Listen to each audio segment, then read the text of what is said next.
आईने हिंदी के एक नए एपिसोड में आपका स्वागत है। इस वीडियो की शुरुआत करने वाले हैं भारतीय वायुसेना को लेकर आई एक बड़ी रिपोर्ट से। भारतीय वायुसेना अपनी नेटवर्क सेंट्रिक वॉरफेयर कैपेबिलिटी को और इन्हेंस करने पर ध्यान दे रही है और ये काम नेटकोर डेटा लिंक सिस्टम की खरीद से किया जा रहा है, जो कि भारतीय वायुसेना इसराइल की राफेल एडवांस डिफेंस सिस्टम से खरीद रही है। नेटकोर डेटा लिंक सिस्टम ये प्रॉमिस करेगा कि भारतीय वायुसेना की जो नेटवर्क सेंट्रिक वॉरफेयर कैपेबिलिटी है उसको इन्हेंस किया जा सके।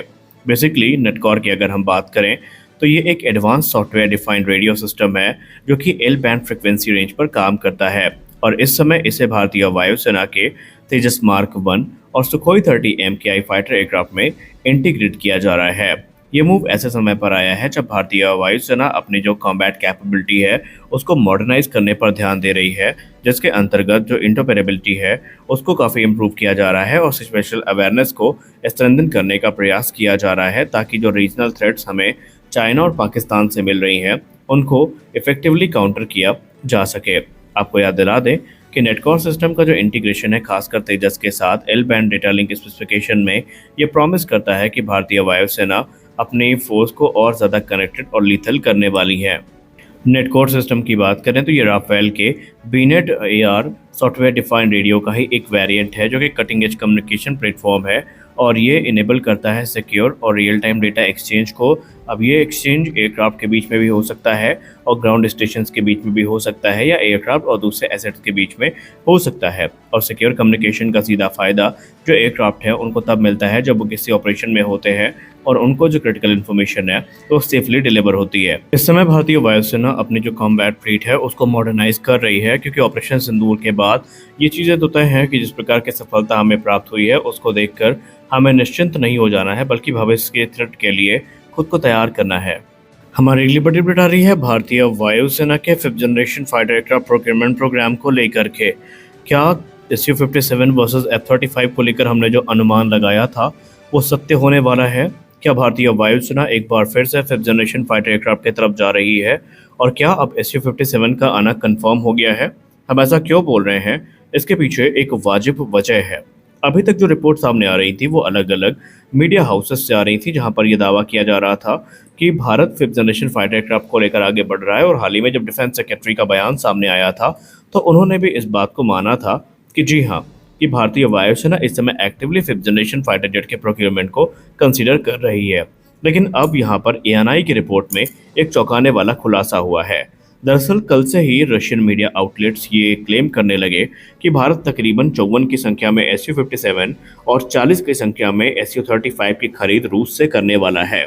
अब उनके पीछे का कारण क्या था ये तो हम नहीं बता सकते, लेकिन शायद उनकी इस रिपोर्ट का आधार पुरानी रूस की रिपोर्ट थी जहां पर उन्होंने Su-35 का भी जो फुल ट्रांसफर ऑफ टेक्नोलॉजी है भारत को ऑफर किया है MRFA के अंतर्गत।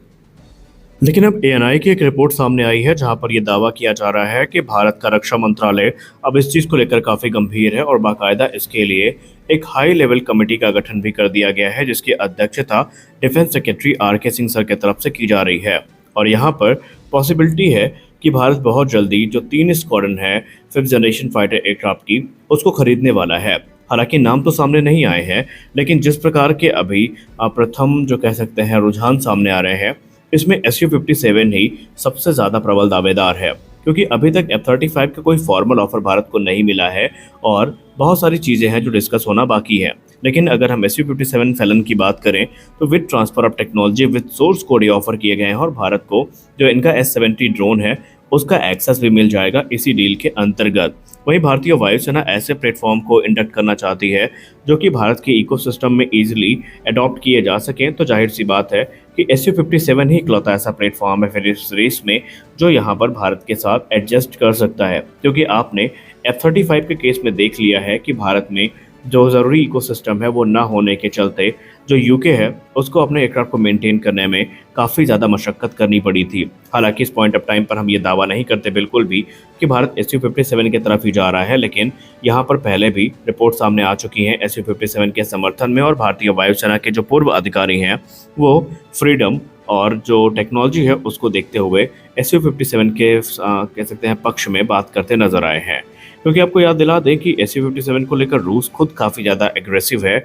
उनका कहना है कि हम तो चाहते हैं कि भारत इसका निर्माण भारत में करे, क्योंकि इससे न सिर्फ भारत की डिमांड पूरी होगी बल्कि हमारी जो एक्सपोर्ट नीड्स हैं उनको भी केटर किया जा सकेगा। सबसे खास बात तो ये है कि भारत के पूर्व एयर मार्शल ये मानते हैं भारतीय वायुसेना के कि अगर ये एयरक्राफ्ट भारत ने लिया तो भारत के पास एक बड़ी अपॉर्चुनिटी होगी कि ये भारत अपने मन मुताबिक इसमें मॉडिफिकेशंस कर सकता है और इसके लिए रूस पूर्ण सहयोग करने के लिए तैयार है। इसमें हमें अस्त्र सीरीज की सारी मिसाइल्स देखने को मिल सकती हैं, रुद्रम सीरीज की मिसाइल्स देखने को मिल सकती हैं, ब्रह्मोस एनजी देखने को मिल सकती है और रूस इसके साथ हाइपरसोनिक वेपनरी भी ऑफर कर रहा है, जो भारत के लिए एक बहुत बड़ा प्लस पॉइंट होने वाला है।